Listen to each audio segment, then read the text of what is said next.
Buenos días entonces a todos los que siguen este canal de Cristero Moderno.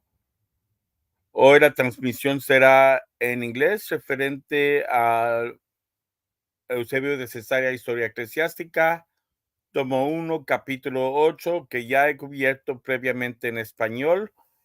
Ya en otra ocasión subiré un repaso sobre esto para nuestra comunidad de habla hispana, pero por el momento estoy tratando de poner al corriente a nuestra comunidad de habla inglesa, con donde vamos los de habla hispana en cuanto al libro de Historia Eclesiástica de Eusebio de Cesarea, lo cual ya estamos en el tomo 4. Good evening, afternoon, or night to all those who follow this channel. Today, the transmission shall be in English. We're looking at Eusebius of Caesarea's work titled Ecclesiastical History. Today we're looking at chapter 8 of the first volume. This work that Eusebius of Cesarea wrote is composed of 10 volumes. Why is it important to study and be aware of Eusebius of Cesarea? Mainly because of the fact that he was pretty much alive during crucial moments in church history. Eusebius of Cesarea lived between 274 to 339. This is during the time of the Council of Nicaea, during the time of the great persecutions at the end, during the time of the rise of Constantine and the fall of the anti-Catholic emperors of the Roman Empire, during the rise of what was known as the crisis of the 3rd century.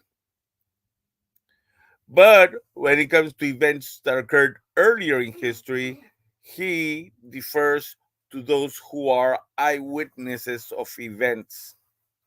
You see, when you study history, those who are closer to the events are more, what's the word I'm looking for? Eyewitnesses have more validity as what's called primary sources than those who mention events afterwards. So, having said this, let's dive in straight to what Eusebius of Cesarea is writing to us. Now, one thing about Eusebius of Cesarea is that he tries to be as detailed as possible whenever there is opportunity. So he goes further. The Gospel of Matthew does tell us about how Herod tried to kill the children. But Eusebius of Cesarea goes into a lot of background and deeper information regarding it. But let's not delay. We do know that King Herod, for example, was so power hungry that he refused anybody calling themselves King of Jerusalem. I mean, we know for a fact that he killed his favorite wife, Queen Miriam I, just because she called herself Queen of Jerusalem. We know, obviously, she was the Queen of Jerusalem. She was King Herod's wife. But the fact that his own wife calling herself queen was enough for him to have her killed. We do know also that he had 3 of his children, Antipater, Alexander, and Aristobulus, killed because because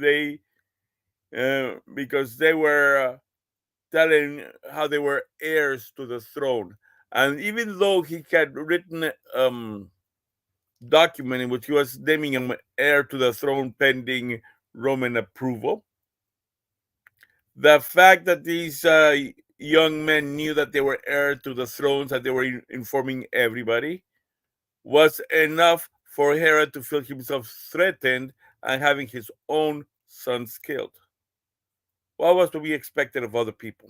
Let's see what Eusebius of Cesarea has to say about these events. When Christ was born, according to the prophecies in Bethlehem of Judea, at the time indicated, Herod was not a little bit disturbed by the inquiry of the Magi who came from the east. By not a little bit, okay, Eusebius of Cesarea made a little mistake in his wording here because of the phrase not a little bit disturbed could be taken two ways. One, not at all, or second, extremely disturbed. The proper term here would be extremely disturbed.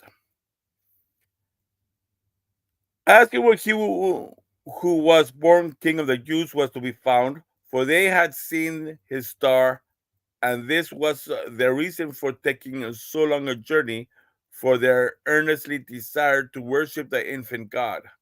For he imagined that his kingdom might be endangered. So now Herod is feeling threatened.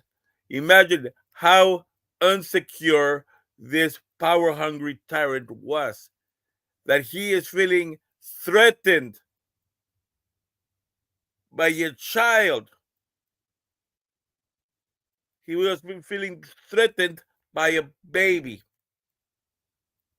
Go figure. And he inquired, therefore, of the doctors of the law who belonged to the Jewish nation, where they expected Christ to be born.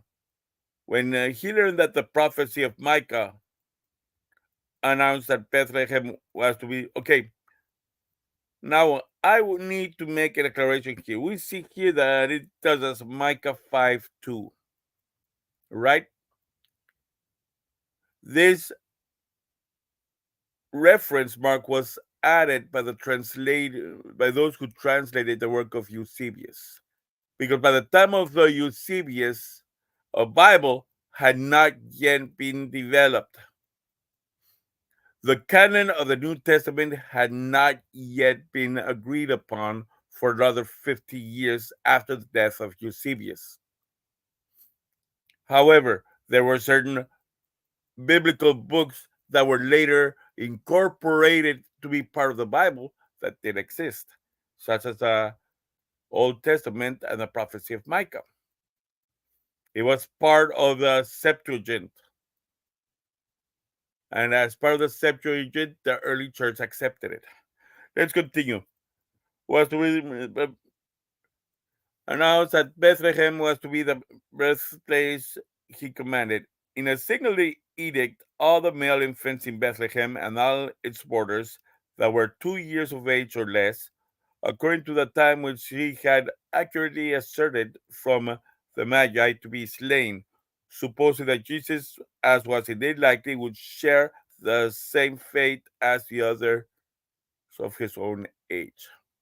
Now, we all know about the story how he found out about this star and about the birth through the Magi's. But there is something very telling here. We know that the death of this Herod occurred around 4 BC. We also know that he is irate at the birth of the new king, and he's having all children born 2 years or less. Let me further explain.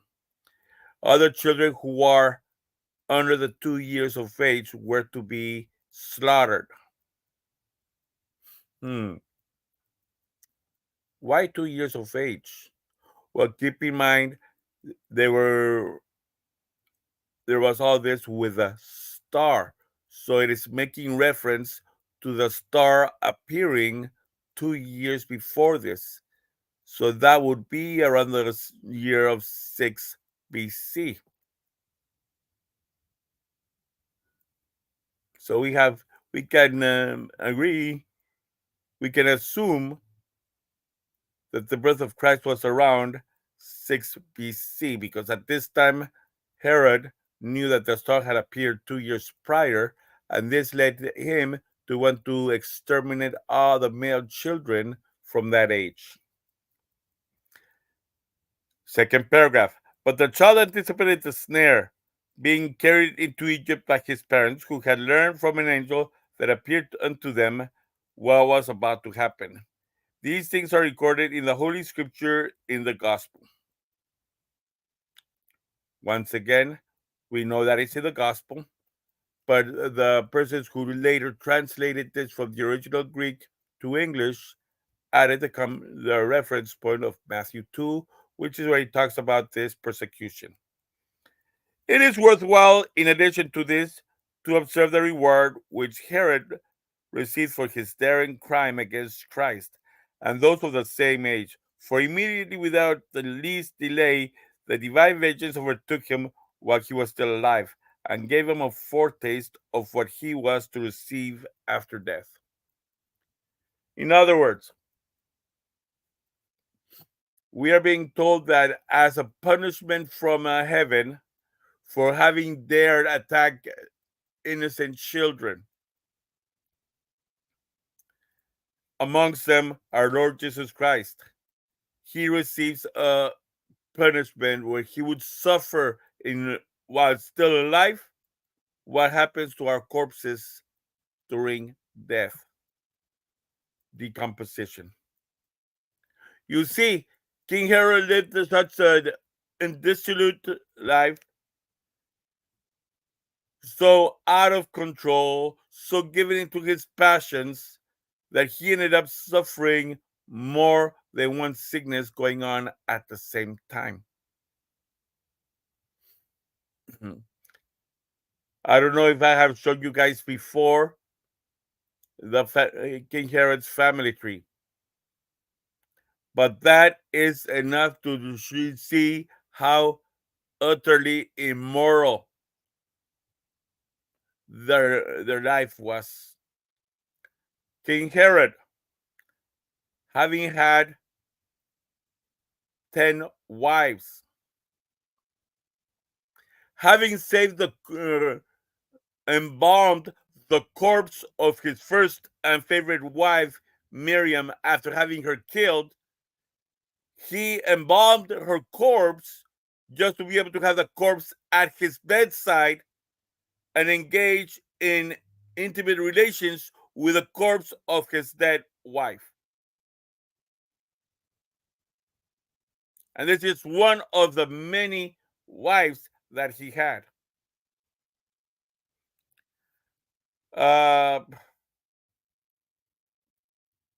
His sister, King Herod's sister, marries one of King Herod's sons. You heard me right. King Herod's sons started getting married to their aunts. Second, third generation, they're getting married amongst half brothers and half sisters. A very degenerate life that they had. And when there's a degenerate life, what happens? There are STDs. And yes, as we're going to see later on in this, some of the diseases that led to Herod's death have symptoms, very much so, of STDs. If we look at the list of symptoms developed by Herod towards the end of his life, we find symptoms of what is similar to AIDS, symptoms similar to those of gonorrhea on steroids. In addition to that, we find other symptoms that have affected his digestive system because of the other types of excesses that he lived. But I'm not going to steal Eusebius's thunder. Eusebius will give us with a richness of the detail what kind of symptoms he went through. Let's continue. Paragraph 4. It is possible to relate here how he tarnished the supposed felicity of his reign by successive calamities in his family, by the murder of his wife and children. Remember, I told you how he had his favorite wife, Miriam the First, killed, just because she dared call herself Queen of Jerusalem. By the way, this is the wife whose corpse he embalmed to continue quote, loving her. And the murder of his children.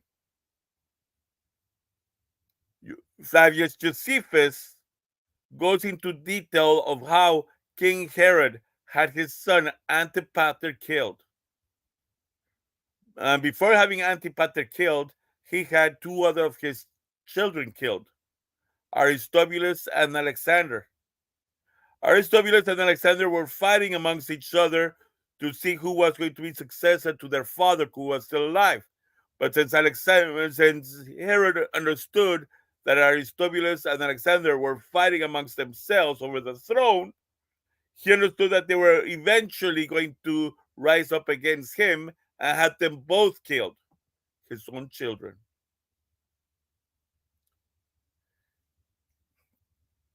Few months later, Antipater rises up and starts getting ready for the time when he will. Antipater, knowing full well that King Herod was about to die, Antipater starts getting things ready for his kingdom,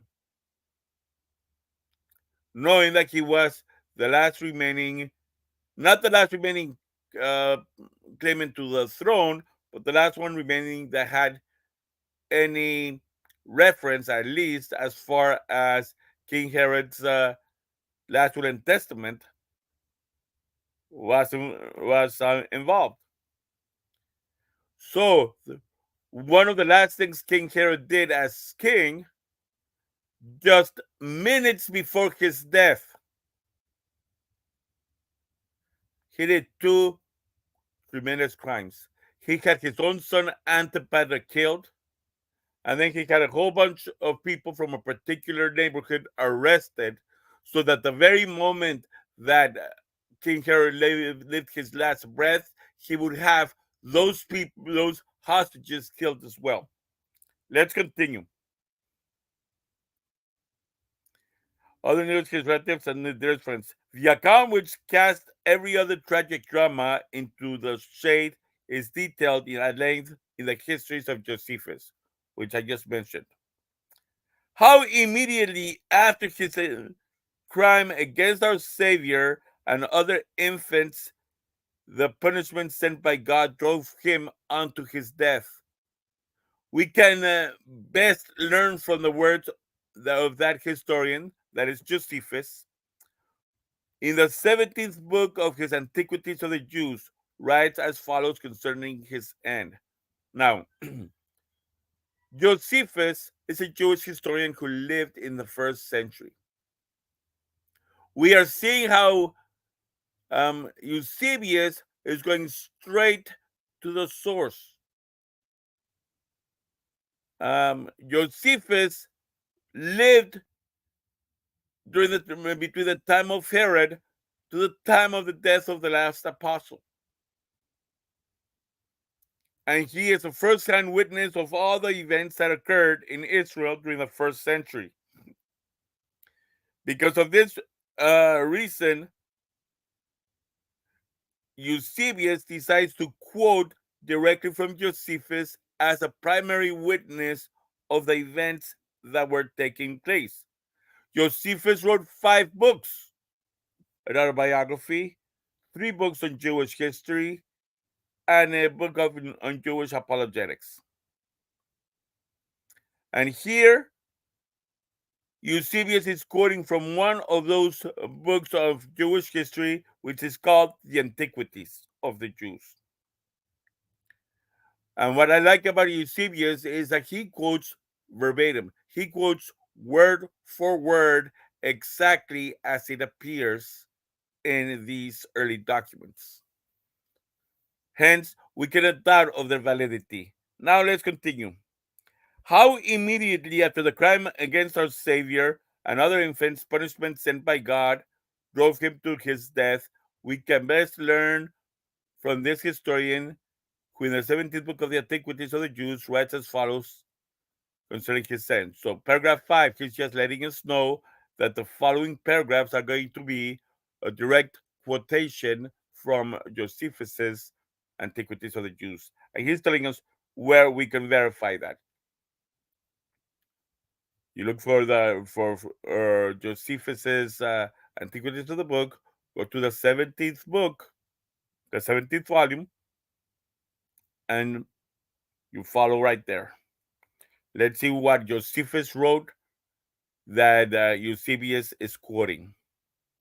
But the disease of Herod grew more severe, God inflicting the punishment for his crimes. For a slow fire burned in him, which was not so apparent to those who touched him. In other words, he had a fever, but that fever was so deep inside of him that you would not feel it to the touch. His insides were being cooked because of that fever he was going through. Augmented his internal distress, for he had a terrible desire for food which was not possible to resist. This tells us that even though he was sick, he was still a glutton. He had a bad habit of eating too much. Obviously, this leads to obesity. So, this is telling us something about King Herod. He was fat, he never stopped eating. His gluttony also led to some of the health problems, which we're going to find about. He was affected also with ulceration of the intestines.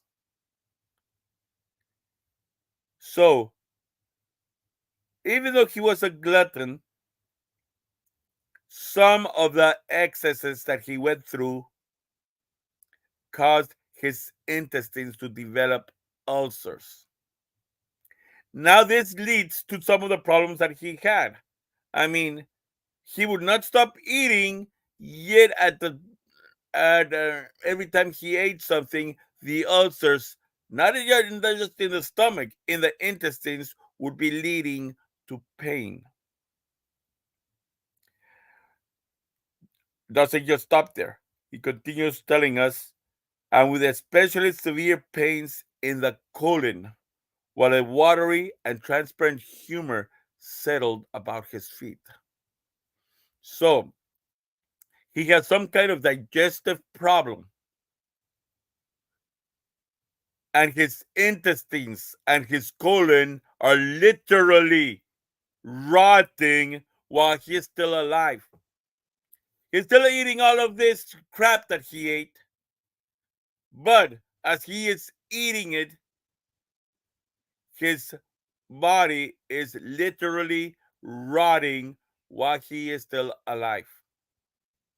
His digestive system is rotting with every bite that he chews. And then he also has what appears to be gout, because there it tells us that there is a transparent humor settling about his feet.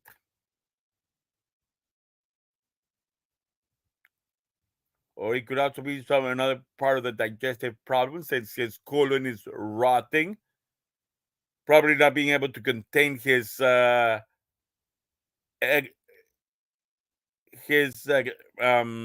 waste, which accumulates around his feet.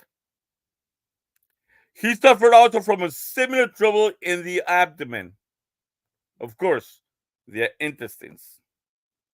Nay, more, his intestines rotting while he is alive is not all of it. Eusebius and Josephus, they both tell us even more. Let's see the next sentence. His privy member, his masculine parts, were putrefied and produced worms. As a result of King Herod's scandalous life, maybe because of mating with the corpse of his wife, but his masculine member was also rotting while he was alive. He found also excessive difficulty in breathing, and it was particularly disagreeable because of the offensiveness of the odor and the rapidity of respiration. He stank, he smelled bad. Well, why wouldn't he? His digestive system is rotting. He cannot hold his stool anymore. His genitals are rotting. He's got worms all over his insides and in his intimate area as well. And because of his excessive weight, he cannot breathe. He had convulsions also in every limb, which gave him uncontrollable strength. His muscles were getting tight. So these problems that he was having were also affecting the muscles and maybe even the nerves of his body. He's telling us he had convulsions. Could these be seizures provoked by attacks upon his nervous system caused by these worms eating him from the inside out? It was said indeed by those who possess the power of divination and wisdom to explain such events. You see, back in those days, when a king was having problems with the health, it was customary for the king to call forth a prophet or of their choosing to tell them, am I going to survive or am I going to die? So Herod did the same thing. And these prophets would all tell him this same thing. God had inflicted this punishment upon the king on account of his great impiety. I mean, obviously, King Herod, not liking to be questioned, then went on and had these prophets killed. You see, he was looking for a prophet that would tell him, oh, yes, your majesty, you will live. But no prophet could tell him that because he was being punished, or so it was interpreted, he was being punished for his crimes. And thus, he was told. And technically, yes, if you're going to have relations with a corpse, of course, your intimate parts are going to rot. If you're going to have any excesses in your life, these excesses are going to end up destroying yourself from the inside. An alcoholic starts by getting his liver to rot, and then that liver, after that liver rots, then the digestive system also rots. Because now you don't have a liver to help filter out the poison of the alcoholic drink.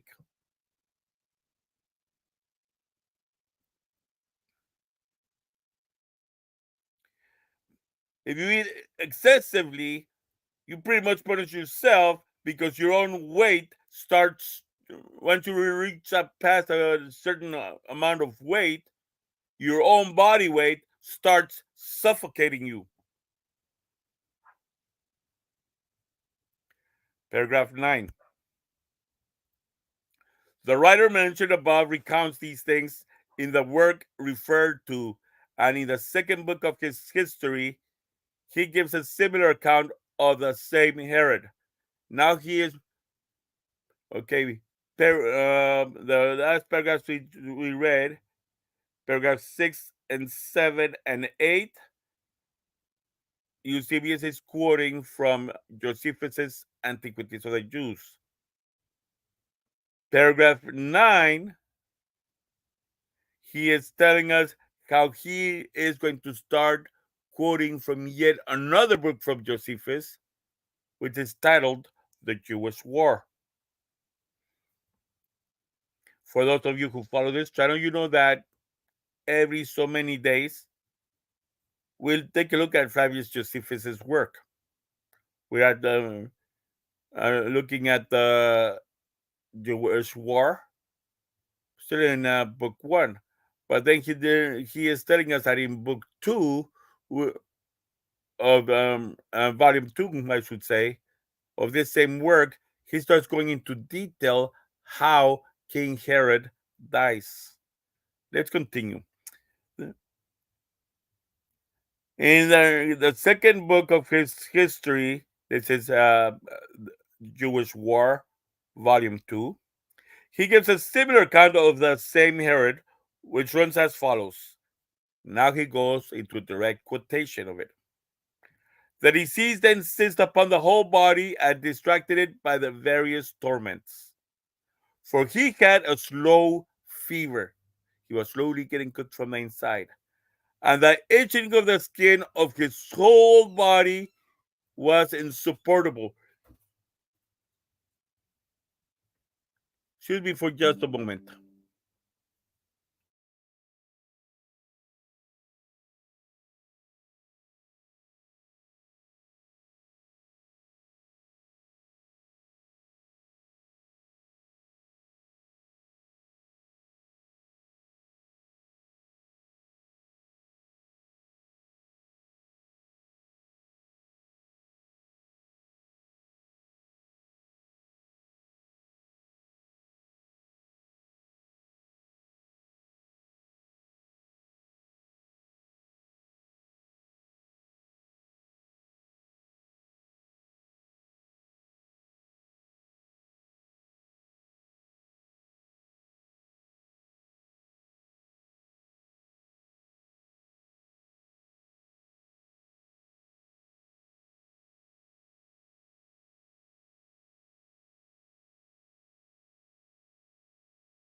Okay, let's continue with what we were talking about.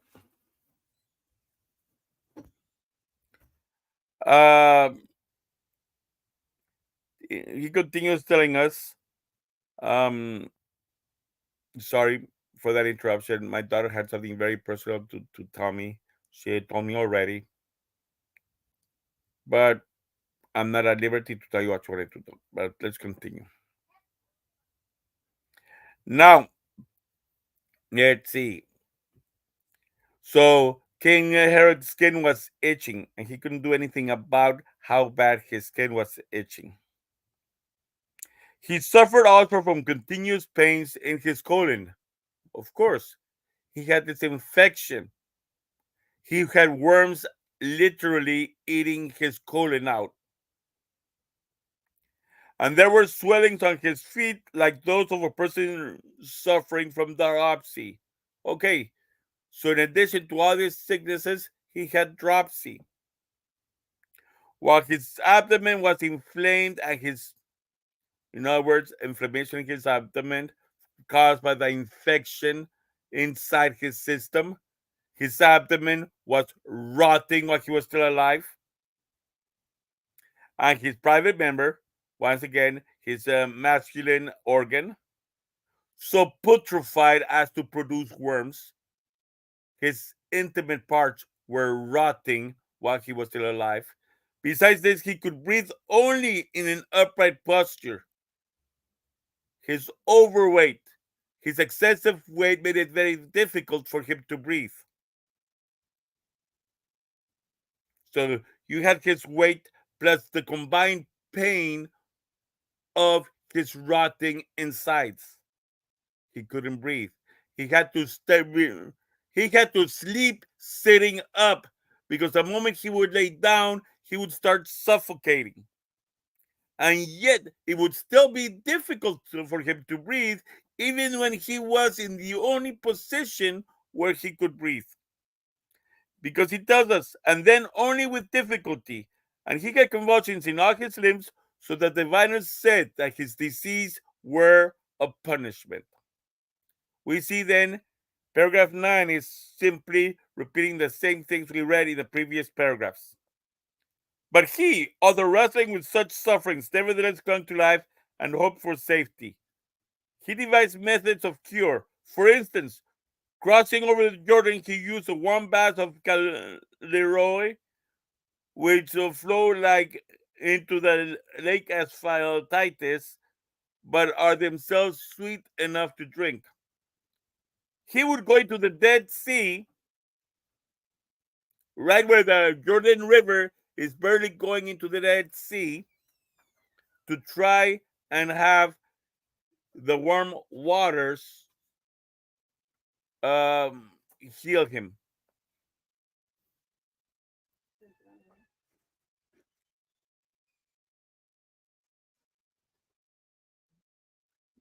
So that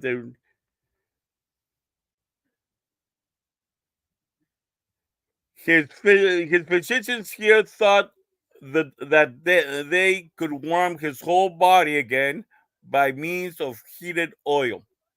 So when going to the Dead Sea didn't work, he would be getting warm massages as a way of trying to bring about healing. But when they had let him down into a tub filled with oil, in other words, he would go into warm oil, he would try to get rid of his itchiness pretty much by frying himself.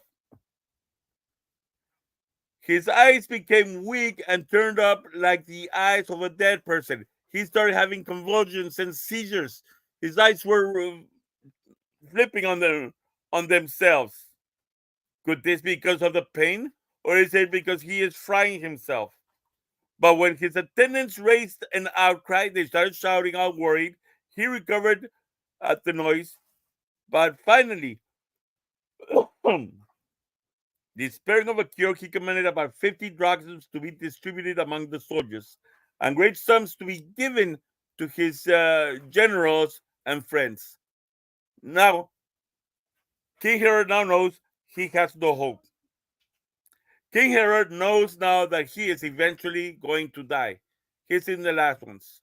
But he also knows he is the most hated king in Jewish history.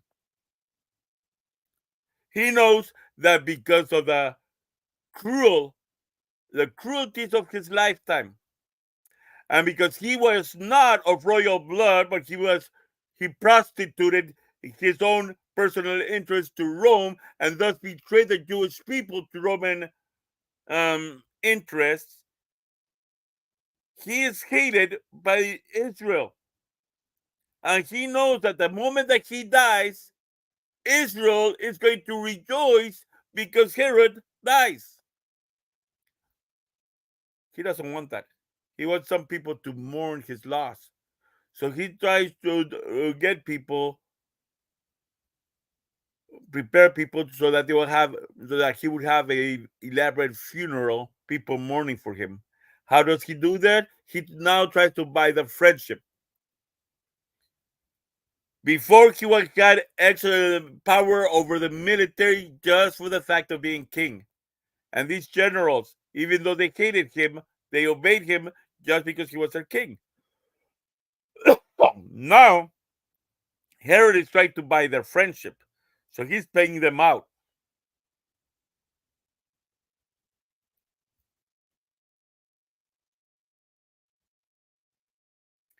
Then returning to, he came to Jericho, where being seized with melancholy, he planned to commit an impious deed, as if challenging death itself for collecting from every town the most illustrious men of all Judea. He commanded that they be shut up in the so-called hippodrome. Notice the last word here is hippodrome, a racetrack for horses. Horse races were forbidden among the Jews. Hippodromes only existed in pagan lands because it was part of the Roman worship of Apollo to have horse races. You only had these horse tracks, these hippodromes on cities that were dedicated to the worship of the sun. And here you see Herod has a hippodrome. One of the reasons why Herod was so hated. was, on one side, he acted like a Jew, but he had all the vices of a pagan. And one of the things he tries to do to get people to cry over his death, knowing he's about to die, and having already done what he could to buy out the generals to cry for him after his death, now he has the most important people in several of the towns arrested without a charge. He has them, he orders that these people are to be held hostage, and then the moment that he dies, he is to these generals who he bought out were to have all these hostages killed. Sounds familiar. Sounds like King Herod was another sin war, another, just the same things we're seeing that the Palestinian Hamas is doing nowadays. Moving on.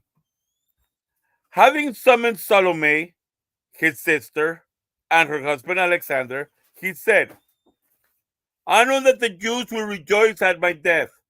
The moment I die, the Jews are going to be happy that I die. But I may be lamented by others and have a splendid funeral if you are willing to perform my commands. When I shall expire, surround these men who are now under guard, and as quickly as possible with soldiers, slay them, in order that all of Judea and every house may weep for me, even against their will. He was thinking, if you're not going to cry over me because of your love of me, you're going to cry over me because of those people, because of your family members. If I go out, your family members go out. If I die, your family members will die with me. And therefore, the moment you start crying for your family members, you're crying for me. That was a plan for King Herod. That was the plans that King Herod was making. After a little, Josephus says, let me take something out here, okay? And again, he was so tortured by the want of food and by the convulsive cough that, overcome by his pains, he planned to anticipate his fate. His sickness gets worse and worse. He's still a glutton. He's always hungry. But now, his rotting insides have now reached his lungs. Now, he coughs without any control of his cough. But he's trying to eat. He takes a bite, but his digestive system is rotting, and this food goes down to the infected intestines, causing more pain, while at the same time having an attack of cough, coughing so much so that he is also suffocating with the force of the cough. Or maybe he's choking on the food because he cannot break it down anymore. So he wants to eat, but he cannot eat. If he doesn't eat, he feels like he's starving. If he eats, the pain that he feels, he starts feeling tormented by that. So now he wants to commit suicide. He wants to put himself out of the misery.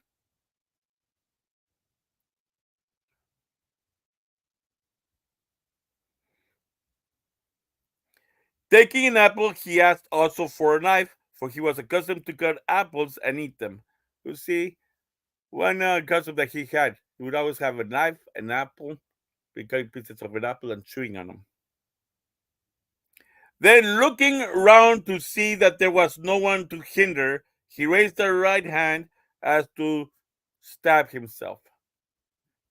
Okay, since he was always eating an apple, hey, you bring me a knife. You bring me an apple. They wouldn't think much of it because he would always be doing that. But now, like he got asked for the knife and an apple, nobody would suspect that he's actually trying to commit suicide now to put himself out of misery. And he's planning to end his life while he's eating an apple. In addition to these things, the same writer records that he slew another of his own sons before his death, the third one slain by his command, and that immediately afterward he breathed his last, not without excessive pain. You see, his intentions was to kill himself with the knife he used to cut the apple. But as he was about to do that, word came to him that his son Antipater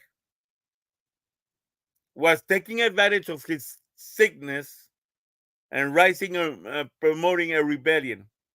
And just like he had his other two kids and his wife killed for claiming to be kings, he does the same with Antipater. Knowing already that he is in his deathbed, he's still clinging to the power of being a king. He is dying. It is the time for him to accept a successor. But he was so power hungry, he refused to have anybody else considered to be king while he was alive. So his other son, knowing that his dad, Antipater, knowing that his father Herod is on the deathbed, declares himself king. But so much was the power hungry attitudes of King Herod that even though he was dying already, he has his son killed for naming himself a successor. Because Antipater declared himself successor of his father, King Herod kills his own son. And then, after he finds out that his son has died, finally the infection finishes destroying what was left of King Herod.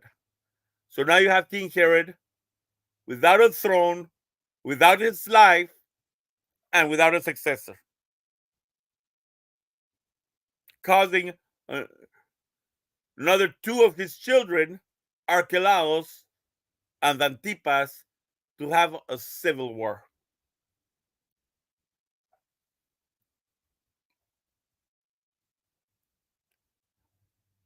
Such was the end of Herod, who suffered a just punishment for his slaughter of the children of Bethlehem, which was the result of his plots against our Savior.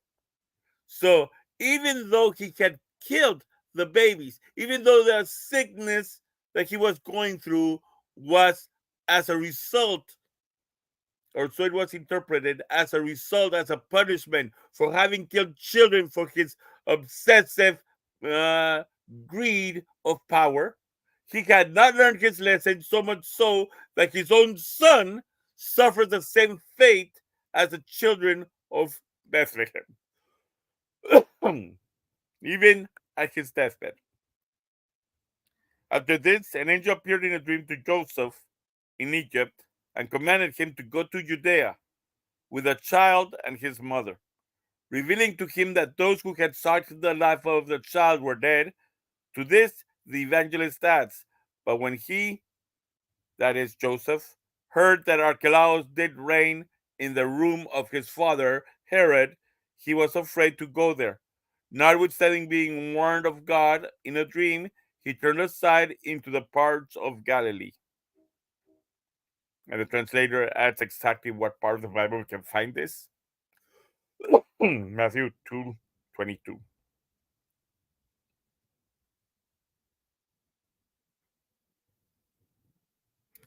Now,